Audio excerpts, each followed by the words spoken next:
দেখো, এখন aromatic Nitro যৌগ সম্পর্কে আলোচনা করছি আমরা। যে নাইট্রোবেনজিন যেমন তার মধ্যে একটা যৌগ, হ্যাঁ, অ্যারোমেটিক নাইট্রো যৌগ। আর অ্যারাইল মূলক, নাইট্রো মূলক, কার্যকরী মূলক হচ্ছে নাইট্রো। তা এখানে এই অ্যারোমেটিক নাইট্রো যৌগের প্রস্তুতি, প্রথমে আমরা বেনজিন থেকে নাইট্রোবেনজিন তৈরি করবার জন্য যে পদ্ধতি বা নীতি, সেটা কি না, বেনজিনে গাঢ় নাইট্রিক অ্যাসিড ও গাঢ় সালফ্রিক অ্যাসিড মিশ্রণকে যোগ করে সেই মিশ্রণটিকে 50 ডিগ্রি সেন্টিগ্রেড থেকে 60 ডিগ্রি সেন্টিগ্রেড তাপমাত্রায় উত্তপ্ত করলে নাইট্রোবেনজিন তৈরি হয়। তার মানে এটা নাইট্রেশন বিক্রিয়া, হ্যাঁ, একটা উদাহরণ হিসাবে ধরে রাখতে পারো যে বেনজিন নাইট্রেশন করলে মিক্সড অ্যাসিড অর্থাৎ গাঢ় নাইট্রিক অ্যাসিড, গাঢ় সালফ্রিক অ্যাসিড, এই মিশ্রণটি যোগ করার সময় উষ্ণতা খুবই ইম্পর্টেন্ট। যে 50 ডিগ্রি থেকে 60 ডিগ্রি সেন্টিগ্রেড উষ্ণতার নিচে, অর্থাৎ লেস দেন হচ্ছে 50 ডিগ্রি থেকে 60 ডিগ্রি সেন্টিগ্রেড উষ্ণতার নিচের উষ্ণতায় উত্তপ্ত করলে নাইট্রোবেনজিন জল উৎপন্ন হয়। তাহলে এই বিক্রিয়ার সমীকরণটি হচ্ছে এইটি হবে, C6H6 থেকে তৈরি হলো C6H5NO2 নাইট্রোবেনজিন। আমরা এই নাইট্রোবেনজিনের আরেকটা নাম অয়েল অফ মিরাবেন, অর্থাৎ OIL অফ মিরাবেন। এটি সরিষার তেলের মতো উজ্জ্বল হলুদ বর্ণের তরল পদার্থ দেখতে, এই জন্য এর নাম অয়েল অফ মিরাবেন। তারপরে দেখো, আমরা উষ্ণতার নিয়ন্ত্রণ, এই যে বেনজিনের নাইট্রেশনে উষ্ণতার একটা গুরুত্বপূর্ণ ভূমিকা রয়েছে। তো সেই উষ্ণতা নিয়ন্ত্রণ একান্ত দরকার। যদি 60 ডিগ্রি সেন্টিগ্রেড উষ্ণতার অধিক তাপমাত্রায় নাইট্রেশন বিক্রিয়াটি ঘটানো হয়, তাহলে মেটা ডাইনাইট্রোবেনজিন তৈরি হয়ে যাবে। অর্থাৎ বেনজিন গাঢ় নাইট্রিক অ্যাসিড ও সালফ্রিক অ্যাসিডের মিশ্রণকে যদি আমরা 60 ডিগ্রি সেন্টিগ্রেড উষ্ণতার অধিক তাপমাত্রায়, হ্যাঁ, উত্তপ্ত করি 60 ডিগ্রি সেন্টিগ্রেডের বেশি তাপমাত্রায়, তখন কিন্তু হচ্ছে একাধিক নাইট্রেশন ঘটে। অর্থাৎ এখানে দেখো, দুটো হাইড্রোজেন প্রতিস্থাপিত হয়েছে, 1 আর 3 নম্বর স্থান, 1 2 3, 1 3 ডাইনাইট্রোবেনজিন, যাকে বলা হয় মেটা ডাইনাইট্রোবেনজিন। হ্যাঁ, মেটা ডাইনাইট্রোবেনজিন তৈরি হয়ে যাবে। এক্ষেত্রে অধিক নাইট্রেশন বিক্রিয়া ঘটবে। তাহলে বেনজিনের নাইট্রেশনে আমরা যে বিষয়টি জানলাম, এটা একটা গুরুত্বপূর্ণ বিক্রিয়া হিসাবে ভেবে রাখতে পারো। নেক্সট হচ্ছে, দেখো, আমরা টলুইনের নাইট্রেশন করেও আমরা নাইট্রো যৌগ তৈরি করতে পারি, অ্যারোমেটিক নাইট্রো কম্পাউন্ড। যে নাম্বার 2, টলুইনের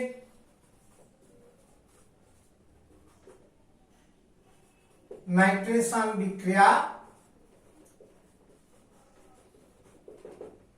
এই বিক্রিয়াটিতে তোমার ঘটনা কি না, যদি আমরা টলুইনকে আমরা হচ্ছে মিক্সড অ্যাসিড, অর্থাৎ গাঢ় নাইট্রিক অ্যাসিড এবং হচ্ছে গাঢ় সালফ্রিক অ্যাসিডের মিশ্রণে, টলুইন মানে মিথাইল বেনজিন, C6H5CH3, এই টলুইন যৌগটিকে যদি আমরা ঘন নাইট্রিক অ্যাসিড, অর্থাৎ গাঢ় নাইট্রিক অ্যাসিড এবং গাঢ় সালফ্রিক অ্যাসিড মিশ্রণ তথা মিক্সড অ্যাসিড, এবং তাপমাত্রা অবশ্যই মাথায় রাখতে হবে 60 ডিগ্রি সেন্টিগ্রেড, মানে অধিক উষ্ণতায়। হ্যাঁ, এটা একটু উচ্চ উষ্ণতায় 60 ডিগ্রি সেন্টিগ্রেড তাপমাত্রায় যদি বিক্রিয়া ঘটিয়ে থাকি, তাহলে অর্থো নাইট্রোটলুইন এবং প্যারা নাইট্রোটলুইন তৈরি হয়। অর্থ মানে 1 2 অবস্থান, 1 2 বেনজিনের অবস্থানে আসবে।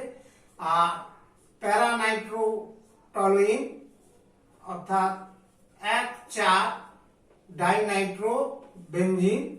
এগুলি অস্থায়ী যৌগ হয়ে থাকে, যেহেতু এই উচ্চ উষ্ণতায় দ্বিতীয় নাইট্রেশন বিক্রিয়াটিও এক্ষেত্রে ঘটবে।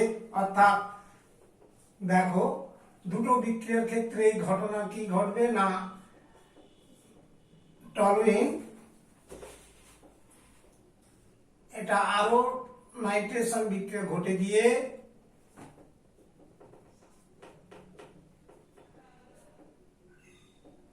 টু থ্রি ডাইনাইট্রোটলুইন এই কম্পাউন্ডে পরিণত হয়ে যাবে, অর্থাৎ 2,4 ডাইনাইট্রোটলুইন বিক্রিয়া ঘটবে। এরপর এই যৌগটিকে যদি ধূমায়মান নাইট্রিক অ্যাসিড এবং ধূমায়মান সালফ্রিক অ্যাসিড সহ রিফ্লাক্স করো, উত্তপ্ত করার দরকার নেই, রিফ্লাক্স করলেই হবে বিক্রিয়াটি। যে ফিউমিং ধূমায়মান বা ফিউমিং নাইট্রিক অ্যাসিড এবং সালফ্রিক অ্যাসিডের মিশ্রণ সহ যদি আমরা বিক্রিয়া ঘটিয়ে থাকি H2SO4, হ্যাঁ, যে বিক্রিয়া ঘটিয়ে থাকি তাহলে TNT তৈরি হবে, অর্থাৎ ট্রাইনাইট্রোটলুইন, দ্যাট ইজ 2,4 সরি এখানে কিন্তু হবে বিক্রিয়াটা কিন্তু 2,3 নয়, 2,4 ডাইনাইট্রোটলুইন তৈরি হবে এবং এটা TNT অর্থাৎ 2,4,6 ট্রাইনাইট্রোটলুইন এই কম্পাউন্ডে পরিণত হবে, যার আরেকটা নাম বলছি আমরা TNT, ট্রাইনাইট্রোটলুইন। এটা একটা বিস্ফোরক পদার্থ। এরপর এই পদার্থটিকে জারিত করলে, এই যৌগটিকে জারিত করলে অর্থাৎ সোডিয়াম বা পটাশিয়াম ডাইক্রোমেট, Na2Cr2O7 এবং গাঢ় সালফ্রিক অ্যাসিড মিশ্রণ দিয়ে যদি আমরা এটা জারিত করি তাহলে কিন্তু এই মিথাইল মূলকটা কার্বক্সিলিক মূলকে পরিণত হয়ে যাবে, অর্থাৎ COOH2,4,6 ট্রাইনাইট্রোবেঞ্জোইক অ্যাসিডে পরিণত হয়ে যাবে। এরপর ডিকার্বক্সিলেশন অর্থাৎ এখান থেকে কার্বন ডাই অক্সাইড বের করে নিলে TNB ট্রাইনাইট্রোবেনজিনে পরিণত হয়, অর্থাৎ এটাকে গ্লেসিয়াল অ্যাসিটিক অ্যাসিড, হ্যাঁ, কাঁচের মতো স্বচ্ছ অ্যাসিটিক অ্যাসিড, এই জন্য এর নাম বলা হয় গ্লেসিয়াল অ্যাসিটিক অ্যাসিড সহ রিফ্লাক্স করলে তোমার এটা কার্বন ডাই অক্সাইড গ্যাস বেরিয়ে গিয়ে ট্রাইনাইট্রোবেনজিন অর্থাৎ 1,3,5 ট্রাইনাইট্রোবেনজিন, 3টা নাইট্রোমূলক থাকলো, এটাকে বলা হয় TNB ট্রাইনাইট্রোবেনজিন। আর কার্বন ডাই অক্সাইড গ্যাস নির্গত হয়ে যাবে, অবশ্যই এখানে তাপ দিতে হবে। তাহলে এই হলো হচ্ছে টলুইনের নাইট্রেশনের বিভিন্ন পর্যায়ের বিক্রিয়া আমরা দেখলাম, যে গাঢ় অ্যাসিড মিশ্রণ সহ উত্তপ্ত করলে 60°C তাপমাত্রায় অর্থো নাইট্রোটলুইন, প্যারা নাইট্রোটলুইন তৈরি হয়, তাহা আরো হচ্ছে নাইট্রেশন ঘটে গিয়ে তোমার তৈরি হয়ে যাবে, দেখো 2,4 ডাইনাইট্রোটলুইন যৌগটি তৈরি হলো, যাহা ধূমায়মান নাইট্রিক অ্যাসিড ও সালফ্রিক অ্যাসিড মিশ্রণে আলোড়িত করলে, মিশ্রণ যোগ করে আলোড়িত করলে তোমার TNT ট্রাইনাইট্রোটলুইন তৈরি হয়, বিস্ফোরক পদার্থ। এরপর ওই পদার্থটিকে জারিত করলে, TNT কে জারিত করলে পটাশিয়াম বা সোডিয়াম ডাইক্রোমেট ও গাঢ় সালফ্রিক অ্যাসিড সহ জারিত করলে তোমার তৈরি হয়ে যাবে 2,4,6 ট্রাইনাইট্রোবেনজোইক অ্যাসিড, যাহা গ্লেসিয়াল অ্যাসিটিক অ্যাসিড সহ উত্তপ্ত করলে TNB অর্থাৎ ট্রাইনাইট্রোবেনজিন যৌগটি তৈরি হয়। তাহলে এই হচ্ছে টলুইনের নাইট্রেশন বিক্রিয়া। নেক্সট দেখো আমরা 3 নম্বর ক্লোরোবেনজিনের nitration. It is another important reaction, হ্যাঁ। 3 নম্বর ক্লোরোবেনজিন C6H5Cl, ক্লোরোবেনজিনের নাইট্রেশন বিক্রিয়া করলে অর্থাৎ ক্লোরোবেনজিন থেকে আমরা নাইট্রেশন করলে কি ধরনের ঘটবে দেখো, গুরুত্বপূর্ণ বিক্রিয়া। এগুলো সব অর্থ এবং প্যারা ওরিয়েন্টিং গ্রুপ, অর্থাৎ Cl C6H5Cl ক্লোরোবেনজিন এর নাইট্রেশন মানে গাঢ় নাইট্রিক অ্যাসিড এবং গাঢ় সালফ্রিক অ্যাসিড মিশ্রণ যোগ করে, হ্যাঁ, যদি আমরা বিক্রিয়া ঘটিয়ে থাকি তাহলে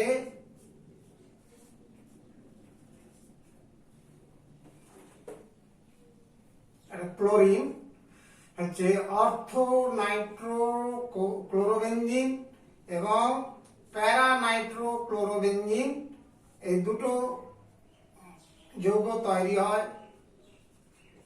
কেমন, এখানে অর্থো এবং প্যারা নাইট্রো ক্লোরোবেনজিন, আর এটা মনে রাখবে কম পরিমাণ উৎপন্ন হবে, অর্থাৎ অর্থ যৌগটি গৌণ প্রোডাক্ট, অর্থ যৌগটি গৌণ প্রোডাক্ট, আর এটা হচ্ছে প্যারা যৌগটি হচ্ছে মুখ্য প্রোডাক্ট।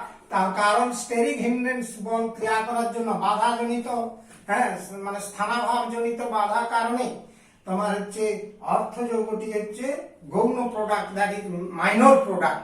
আর হচ্ছে এক্ষেত্রে স্টেরিক এফেক্ট হচ্ছে থাকে না, অর্থাৎ স্থানাভাব জনিত প্রভাব থাকে না, যার জন্য হচ্ছে এটা হচ্ছে মুখ্য প্রোডাক্ট হয়ে থাকে।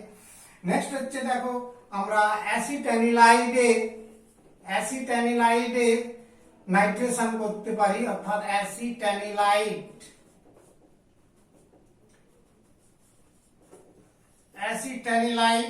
থেকে আমরা নাইট্রেশন বিক্রিয়ায় কি প্রোডাক্ট পেতে পারি না, এটাও অর্থ এবং প্যারা অরিয়েন্টিং গ্রুপ, অর্থাৎ অর্থ এবং প্যারা পজিশনে আসবে। অর্থ মানে তোমরা তো জানো বেঞ্জিনের 2 নম্বর কার্বনে 1 নম্বরে একটা মূলক থাকে প্রতিস্থাপক, এখানে যেমন ক্লোরিন প্রতিস্থাপক আছে, 2 নম্বরে আরেকটা মূলক এলে তাকে অর্থ বলে, আর 3 নম্বরে আসলে তাকে মেটা বলে, আর 1 আর 4 থাকলে তাকে বলা হয় প্যারা।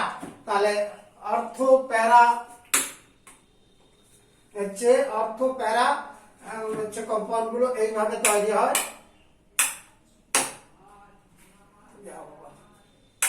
কারেন্টটা চলে গেল।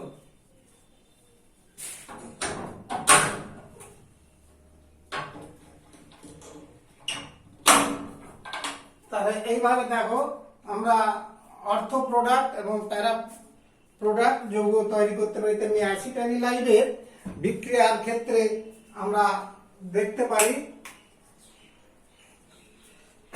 যে অ্যাসিটানিলাইডের নাইট্রেশন করলে, অর্থাৎ অ্যাসিটানিলাইড যৌগটির সংকেত NH COCH3, এটা হচ্ছে অ্যাসিটানিলাইড যৌগ। এই যৌগটির যদি আমরা নাইট্রেশন ঘটাই, অর্থাৎ গাঢ় নাইট্রিক অ্যাসিড এবং গাঢ় সালফ্রিক অ্যাসিড মিশ্রণ সহ যদি আলোড়িত করি, তাহলে কিন্তু অর্থ নাইট্রো অ্যাসিটানিলাইড অর্থাৎ NH COCH3 এবং 2 নম্বরে NO2 মূলক, এটা হচ্ছে অর্থ যৌগ। আর প্যারা নাইট্রো অ্যাসিটানিলাইড NH COCH3 এবং প্যারা পজিশনে NO2 মূলক প্রতিস্থাপিত হবে। তাহলে এই হচ্ছে এখানে যৌগ তৈরি হয়। ঠিক একই কারণে স্টেরিক হিন্ড্রেন্সের কারণে এই অর্থ যৌগটি গৌণ প্রোডাক্ট, আর প্যারা যৌগটি মুখ্য প্রোডাক্ট। স্টেরিক হিন্ড্রেন্স কম, স্থানাভাব জনিত কারণটা কম থাকে। এটা হচ্ছে তোমার হয়ে গেল 4 নম্বর কম্পাউন্ড থেকে হলো। এর মধ্যে ইম্পর্টেন্ট, খুবই গুরুত্বপূর্ণ, ক্লোরোবেনজিনের নাইট্রেশন বিক্রিয়াটি খুবই গুরুত্বপূর্ণ, বেনজিনের নাইট্রেশন বিক্রিয়াটি খুবই গুরুত্বপূর্ণ। এর পরের যে প্রোডাক্ট আসছে আমরা যে ডায়াজোনিয়াম লবণ থেকে, অর্থাৎ অ্যারোমেটিক ডায়াজোনিয়াম লবণ 5 নম্বর প্রোডাক্ট, যে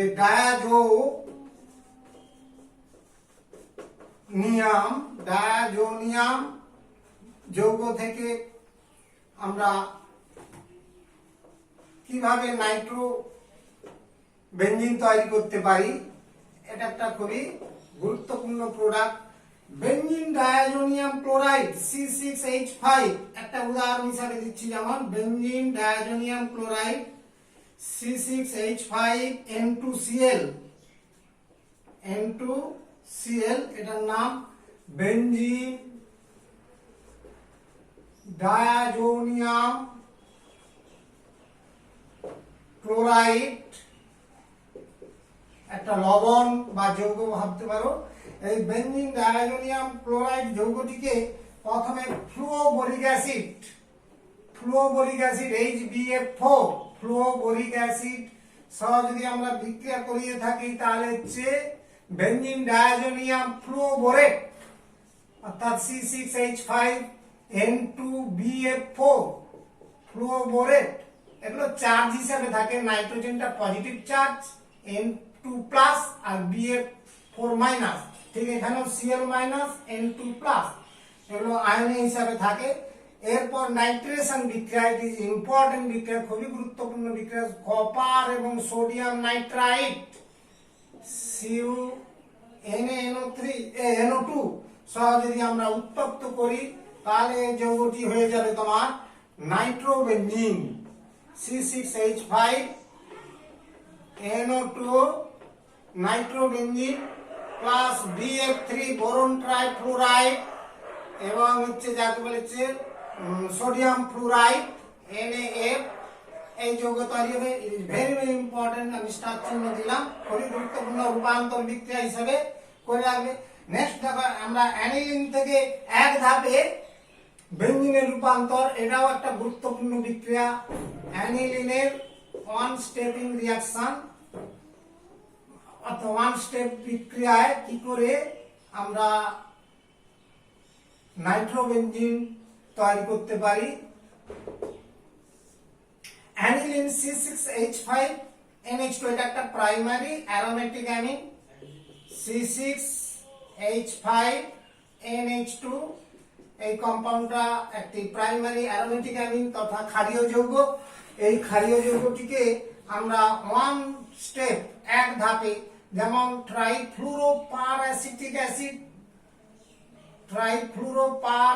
অ্যাসিড অর্থাৎ CF3CO3H, পার অ্যাসিটিক অ্যাসিড মানে বাড়তি অক্সিজেন রয়েছে, তার মানে পারস্য বন্ধনযুক্ত যৌগ সহ যদি আমরা বিক্রিয়া করে থাকি তাহলে কিন্তু এটা জারিত হয়ে গিয়ে এক ধাপে NO2 মূলকে পরিণত হবে, অর্থাৎ NH2 মূলক প্রাইমারি অ্যামিন মূলকটি নাইট্রো মূলকে জারিত হয়ে যাবে এবং উপজাত হিসাবে জল উৎপন্ন হয়। তাহলে এটা হচ্ছে এক ধাপে কি করে তৈরি করা যায়। তেমনি আরো রয়েছে যেমন পার বেঞ্জোইক অ্যাসিড অর্থাৎ C6H5CO3H, পার বেঞ্জোইক অ্যাসিড দিয়েও জারিত করলে অনুরূপ বিক্রিয়া ঘটবে।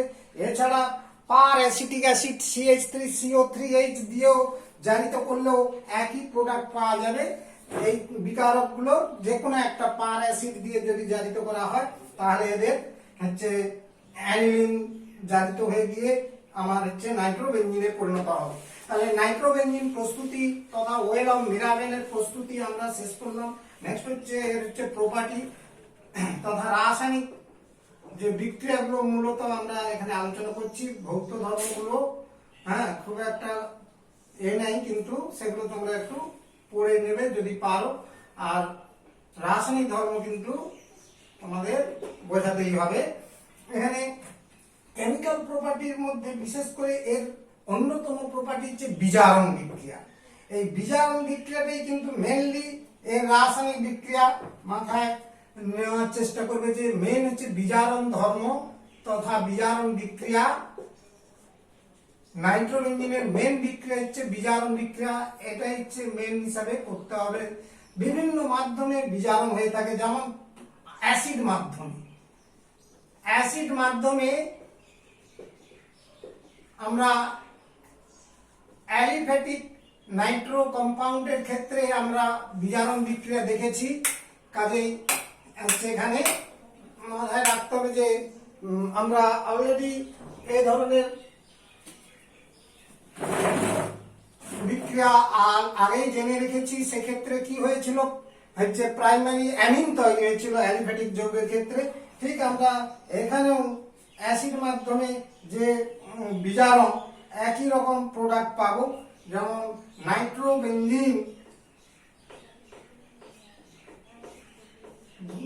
এই নাইট্রোবেনজিনকে যদি টিন অথবা জিঙ্ক অথবা আয়রন চূর্ণ এবং গাঢ় হাইড্রোক্লোরিক অ্যাসিড, টিন বা জিঙ্ক অর্থাৎ দস্তা চূর্ণ এবং গাঢ় হাইড্রোক্লোরিক অ্যাসিড সহ যদি উত্তপ্ত করা হয়, এটাকে যদি সামান্য উত্তপ্ত করা হয় তাহলে কিন্তু প্রথমে যৌগটি তৈরি হয় অ্যানিলিয়াম হাইড্রোক্লোরাইড NH3Cl, একটা লবণ তৈরি হয়। কারণ এটা একটা প্রথমে NH2 তৈরি হয় যাহা ক্ষার, এবং HCl থাকার জন্য অ্যাসিড আর ক্ষারের বিক্রিয়ায় অ্যানিলিন হাইড্রোজেন ক্লোরাইড অথবা অ্যানিলিয়াম ক্লোরাইড লবণ তৈরি হয়। এই যৌগটি এরপর হচ্ছে তোমার HCl-টাকে অম্লায় মানে ক্ষারকীয় করলে তোমার হচ্ছে এটা অ্যাসিডটা দূরীভূত হবে। অর্থাৎ এটাকে আমরা যদি কস্টিক সোডা জলীয় দ্রবণ সহ ছাঁকিয়ে দিই তাহলে কিন্তু এটা হয়ে যাবে অ্যানিলিন, অর্থাৎ HCl মুক্ত হয়ে গিয়ে এটা অ্যানিলিন কম্পাউন্ডে পরিণত হয়। তাহলে আমরা এখানে প্রথম বিজারণ বিক্রিয়া একটা জানলাম, অ্যাসিড মাধ্যমে বিজারণ। প্রশম মাধ্যমে বিজারণ নাম্বার 2, প্রশম মাধ্যমে নাইট্রোবেনজিনের বিজারণ। Zinc ammonium chloride aliphatic Nitro যৌগের ক্ষেত্রে অলরেডি বিক্রিয়াটি আগের ধাপে পড়েছো, হ্যাঁ আগের দিন পড়ানো হয়েছে। তাহলে কাজেই একই রকম বিজারণ বিক্রিয়া হবে। তোমার নাইট্রোবেনজিন তথা ওয়েল অফ মিরাবেন যদি জিঙ্ক চূর্ণ এবং অ্যামোনিয়াম ক্লোরাইড, জিঙ্ক চূর্ণ এবং অ্যামোনিয়াম ক্লোরাইডের দ্রবণ আর সামান্য 50% ethyl alcohol that is ethanol সহ যদি আমরা এই মিশ্রণটাকে উত্তপ্ত করি তাহলে এই যৌগটি ফিনাইল হাইড্রক্সিল্যামিন যৌগে বিজারিত হবে। অর্থাৎ C6H5NH OH phenyl hydroxyl amine কম্পাউন্ডে পরিণত হয়। এটা খুবই একটা গুরুত্বপূর্ণ রাসায়নিক বিক্রিয়া হিসাবে মাথায় রাখার চেষ্টা করবে, কারণ এই প্রত্যেকটা বিজারণ বিক্রিয়া গুরুত্বপূর্ণ রয়েছে। তার মধ্যে অ্যাসিড মাধ্যম, প্রশম মাধ্যম এগুলো হচ্ছে অত্যন্ত ইম্পর্টেন্সি রিয়াকশন হিসাবে মনে রাখার চেষ্টা করবে। নেক্সট দেখো ক্ষারীয় মাধ্যমে বিজারণ, এটাও গুরুত্বপূর্ণ রয়েছে। তৃতীয় বিজারণ বিক্রিয়া ক্ষারীয় মাধ্যমে বিজারণ দুভাবে হতে পারে, একটা হচ্ছে জৈব দ্রাবক আর একটা হচ্ছে পোলার দ্রাবক, যেমন জল, জলীয় দ্রাবক। তার মানে ক্ষারীয় মাধ্যমে বিজারণ হলে কিরকম ঘটনাগুলো ঘটতে পারে না, ক্ষারীয় মাধ্যমে ধরো জিঙ্ক চূর্ণ ফার্স্ট রিয়াকশন, জিঙ্ক চূর্ণ বিকারক এবং সেই সঙ্গে অ্যালকোহলীয় কস্টিক সোডা যেমন মিথাইল অ্যালকোহল মিশ্রণ,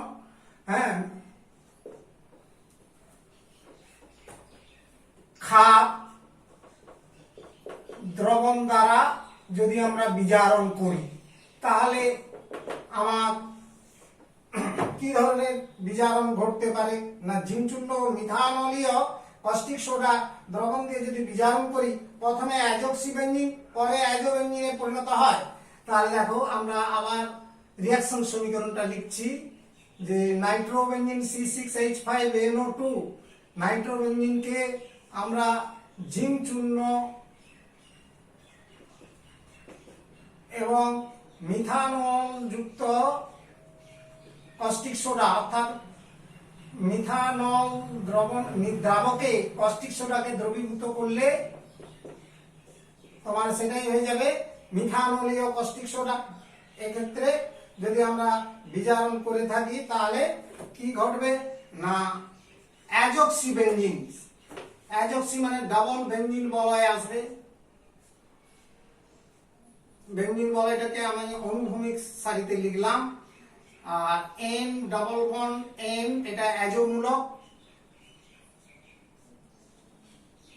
অর্থাৎ দুটো বেনজিন বলয় স্থাপিত হয়ে একটা অক্সিজেন এলো, এটার নাম অ্যাজোক্সিবেনজিন। অ্যাজোক্সিবেনজিন কম্পাউন্ডে পরিণত হবে এবং এই অ্যাজোক্সিবেনজিন কম্পাউন্ডটা আবার ফার্দার জারিত হয়ে গিয়ে অ্যাজোবেনজিনে পরিণত হবে। অর্থাৎ হাইড্রোজেন তো তৈরি হবে এখানে জিঙ্ক চূর্ণ এবং মিথানলীয় কস্টিক সোডার বিক্রিয়ায় তোমার জায়মান হাইড্রোজেন তৈরি হয়, সেই জায়মান হাইড্রোজেন দ্বারা এই অক্সিজেনটা বিজারিত হয়ে বেরিয়ে যায়। দ্যাট ইজ যে যৌগটা তৈরি হয় সেটা হচ্ছে এই কম্পাউন্ডে পরিণত হবে।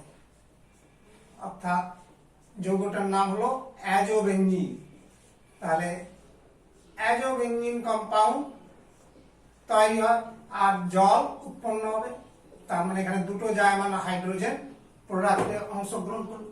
এটা হচ্ছে জিঙ্ক চূর্ণ এবং অ্যালকোহলীয় কস্টিক সোডা দিয়ে যদি আমরা বিজারণ করি, হয় এই বিক্রিয়াটি যদি জলীয় কস্টিক সোডা দিয়ে বিজারণ করা হয়, অর্থাৎ নাম্বার বি নেক্সট টাইপের রিঅ্যাকশন, নেক্সট বিজারণ, যে এটা জলীয় কস্টিক সোডা দ্রবণ অর্থাৎ পোলার দ্রাবকে যদি ক্ষার দ্রবণ দিয়ে মিশিয়ে এমনকি কস্টিক পটাশ নিলেও একই বিক্রিয়া ঘটবে।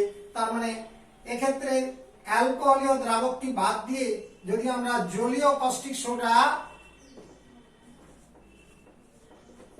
দিয়ে বিজারণ করে থাকি, তাহলে কিন্তু প্রথমে সেই অ্যাজোক্সিবেনজিন এবং দ্বিতীয় ধাপে অ্যাজোবেনজিন তৈরি হয়, আরো বিজারিত হবে। জলীয় ক্ষার দ্রবণ থাকলে তখন কিন্তু জায়মান হাইড্রোজেন আরো প্রোডাক্ট, মোর প্রোডাক্ট হয়, অর্থাৎ জায়মান হাইড্রোজেন আরো যুক্ত হয়ে এখানে নাইট্রোজেন পরমাণুগুলোতে, দুটো নাইট্রোজেন পরমাণুতে আরো হাইড্রোজেন অ্যাডিশন হয়ে যায়, অর্থাৎ এই অসম্পৃক্ত বন্ধন, নাইট্রোজেন নাইট্রোজেন অসম্পৃক্ত বন্ধনটা সম্পৃক্ত বন্ধনে পরিণত হয়ে যায়, দ্যাট ইজ হাইড্রোজোবেনজিন তৈরি হয়।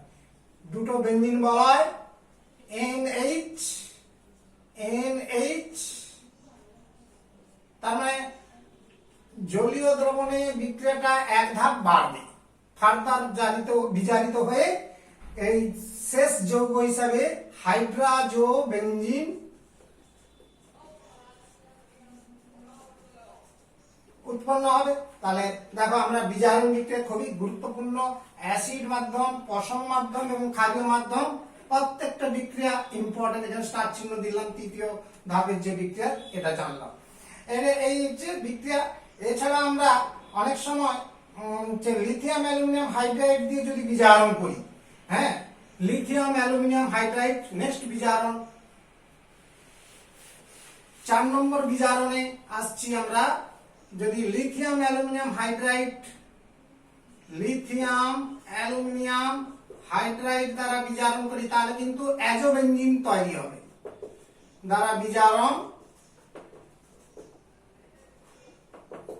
অর্থাৎ তোমার নাইট্রোবেনজিন লিথিয়াম অ্যালুমিনিয়াম হাইড্রাইড সহ উত্তপ্ত করলে অ্যাজোবেনজিনে পরিণত হবে। নাইট্রোবেনজিন বিজারিত হয়ে অ্যাজোবেনজিন এই কম্পাউন্ডটি তৈরি করবে। লিথিয়াম অ্যালুমিনিয়াম হাইড্রাইড দ্বারা যদি এটা বিজারিত করি, দ্যাট ইজ এটা 2 মোল, আর এখানে হাইড্রোজেন অক্সিজেন মিলিত হয়ে জলের অণু তৈরি হবে, অর্থাৎ 2 মোল ওয়াটার উপজাত যৌগ হিসাবে পাওয়া যেতে পারে। তারপরে দেখো আমরা অনেক সময় হচ্ছে দুটো মূলক আছে, একটা মূলককে বিজারিত করতে চাই, তাকে বলা হচ্ছে পার্সিয়াল রিডাকশন বিক্রিয়া, অর্থাৎ আংশিক। নাম্বার 5 এরূপ ক্ষেত্রে যদি বিক্রিয়া করি অ্যামোনিয়াম বাইসালফাইড দ্বারা বিজারণ। অ্যামোনিয়াম বাইসালফাইড এটা পরে তোমাদের এবিসি যৌগ অর্থাৎ শনাক্তকরণের রিঅ্যাকশন হিসাবে পরে মাথায় রাখবে যে NH4HS অ্যামোনিয়াম বাইসালফাইড একটা আম্লিক লবণ দ্বারা যদি বিজারণ করি, তাহলে তখন কিন্তু তোমার এই ধরনের প্রোডাক্টটা যেটা বলতে চাচ্ছি, দেখো মেটা ডাইনাইট্রোবেনজিন মনে করো যৌগটা দেওয়া আছে, অর্থাৎ একাধিক নাইট্রোমূলক রয়েছে, তার একটা নাইট্রোমূলককে বিজারিত করতে চাই, তখন সেই ক্ষেত্রে আংশিক বিজারণ বিক্রিয়া করতে গেলে তাহলে কিন্তু তোমার অ্যামোনিয়াম বাইসালফাইড দ্বারা বিজারিত করতে হবে। অর্থাৎ এই ক্ষেত্রে কি ঘটবে দেখো, একটা মূলক থেকে গেল, আরেকটা মূলক তোমার বিজারিত হয়ে গেল। তার মানে এটা হয়ে গেল মেটা নাইট্রো অ্যানিলিন। মেটা নাইট্রো অ্যানিলিন, অথবা এটাকে উল্টেও পড়তে পারো কি না, মেটা অ্যামিনো নাইট্রোবেনজিনও বলতে পারো। তাহলে এই রকমই একটা আংশিক বিজারণ এই ধরনের বিক্রিয়া ঘটানো যেতে পারে। তেমনি নাম্বার 6 তড়িৎ বিজারণ। তড়িৎ বিজারণ এগুলো হালকা করে দেখে রাখবে, যে তড়িৎ বিশ্লেষণ করে যে বিজারণ বিক্রিয়া, তোমরা তো জানো ক্যাথোডে বিজারণ বিক্রিয়া হয়, অ্যানোডে জারণ বিক্রিয়া হয়। তড়িৎ বিশ্লেষণ প্রক্রিয়া অলরেডি মাধ্যমিক সেকশনে শিখেছো, সেই তড়িৎ বিশ্লেষণ বিক্রিয়া মৃদু অ্যাসিড দ্রবণে যদি এটাকে বিজারণ করা হয়, নাইট্রোবেনজিন এটাকে একটা মৃদু অ্যাসিড যোগ করে তড়িৎ চালনা করলে, মৃদু অ্যাসিড যোগ করে মৃদু অ্যাসিড দ্রবণ সহ তড়িৎ বিশ্লেষণ, দ্যাট ইজ ইলেকট্রিসিটি অর্থাৎ তড়িৎ প্রবাহ যদি এর মধ্যে চালনা করা হয়, তাহলে এই নাইট্রোবেনজিন সরাসরি অ্যানিলিনে পরিণত হয়, অর্থাৎ অ্যামিনো বেনজিনে জারিত হয়। এটা হচ্ছে ক্যাথোডে এই বিজারণ বিক্রিয়াটি ঘটবে। হ্যাঁ, তাহলে ক্যাথোডে একটা বিজারণ বিক্রিয়া ঘটে থাকে। একটু পরে লক্ষ্য করো, নেক্সট হচ্ছে নাম্বার 7। এছাড়াও আরো একটি বিজারণ বিক্রিয়া তোমাদের জানাচ্ছি, যে নিকেল, প্ল্যাটিনাম বা আয়রন ইত্যাদির কোন একটি ধাতু চূর্ণ ও যাকে বলে হচ্ছে হাইড্রোজেন গ্যাস দ্বারা যদি বিজারণ করে থাকি, তাহলে কিন্তু নাইট্রোবেনজিন অ্যানিলিনে পরিণত হয়। সাধারণত নিকেল চূর্ণর ক্ষেত্রে ভালো বিক্রিয়া হবে যদি র্যানি নিকেল নাও। অলরেডি র্যানি নিকেল সম্পর্কে তোমাদের ধারণা আছে, 11-এ তোমরা জেনে এসেছো। তাহলে দেখো, যদি নাইট্রোবেনজিন বা ওয়েল অফ মিরাবেনকে নিকেল চূর্ণ সহ হাইড্রোজেন গ্যাস সহ উত্তপ্ত করা হয়, তাহলে কিন্তু নাইট্রোবেনজিন অ্যানিলিনে পরিণত হয়ে যায়। অর্থাৎ এই ধরনের প্রোডাক্ট আমরা করতে পারি। নেক্সট হচ্ছে আমরা এনআরআর বিষয়, একটা ইম্পর্টেন্ট বিষয়, যে অ্যালিফ্যাটিক বা অ্যারোমেটিক যৌগে NO2 মূলকের উপস্থিতির পরীক্ষা, অর্থাৎ জৈব যৌগে কার্যকরী মূলক হিসাবে NO2 গ্রুপের উপস্থিতির পরীক্ষা। গ্রুপের নাইট্রো মূলকের উপস্থিতির শনাক্তকরণও বলতে পারো। নাইট্রো গ্রুপ প্র্যাকটিক্যালি যেটা করা হয়, উপস্থিতির পরীক্ষা বা শনাক্তকরণ, মূলিকান বার্কার পরীক্ষা করতে হয়। সেই পরীক্ষাটার নাম মূলিকান বার্কার টেস্ট।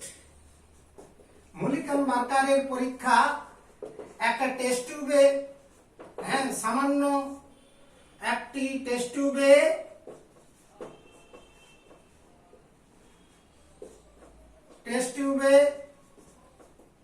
সামান্য নমুনা নিয়ে, সামান্য জৈব যৌগের নমুনা, যে জৈব যৌগটি দেওয়া হবে সেই জৈব যৌগের নমুনা নিয়ে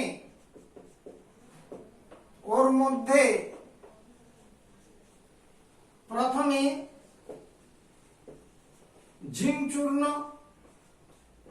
এটা মাথায় রাখতে হবে, সেই যে প্রথম মাধ্যমে যে বিজারণটা হয়েছিল সেই বিজারণ জিঙ্ক চূর্ণ, অ্যামোনিয়াম ক্লোরাইড, এগুলো ভাষায় লিখবে তোমরা, আমি এখানে যদিও সংকেত দিয়ে লিখলাম, জিঙ্ক চূর্ণ, অ্যামোনিয়াম ক্লোরাইড ও 50% ইথানল, হ্যাঁ, অর্থাৎ 50% ইথাইল অ্যালকোহল যোগ করে উত্তপ্ত করতে হবে। যোগ করে সামান্য উত্তপ্ত করা হয়, হ্যাঁ, উত্তপ্ত করা হয়। অবশ্যই সামান্য উত্তপ্ত, বেশি উত্তপ্ত করার দরকার হয় না, হালকা উত্তপ্ত করা হয়।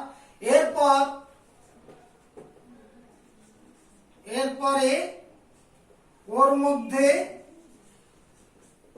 2 ফোঁটা, 1 থেকে 2 ফোঁটা টলেন্স বিকারক, অ্যালডিহাইড কিটোনে শুনেছো বা শুনবে, টলেন্স বিকারক যোগ করলে যদি আয়নার মতো উজ্জ্বল, মিরারের মতো উজ্জ্বল চকচকে উজ্জ্বল সিলভার ধাতু অধক্ষিপ্ত হয়, সিলভার মানে রূপা, হ্যাঁ, রূপা ধাতু অধক্ষিপ্ত হয়,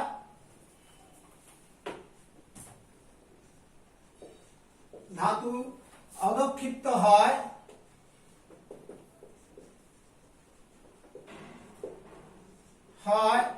তবে জৈব